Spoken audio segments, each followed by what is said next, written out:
Атанасов и Митровски беа имињата кои ја фрлија на колена големата фудбалска велесила Англија во рамките на мечот од У-19 квалификациите за Европското првенство. Уште во третата минута од надпреварот Јани Атанасов со атрактивен гол со ножички ги понижи англичаните. Зголемениот притисок на репрезентацијата на Англија не донесе резултат против црвено-жолтите, па на полувреме репрезентациите заминаа со 1:0.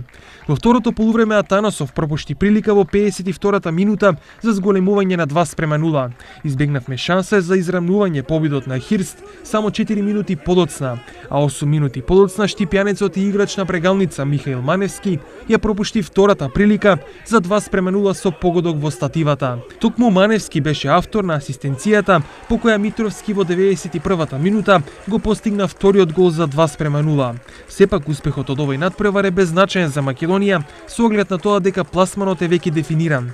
Првите три позиции во групата ги држат Англија и Летонија со по 6 и Унгарија со 3 бодови.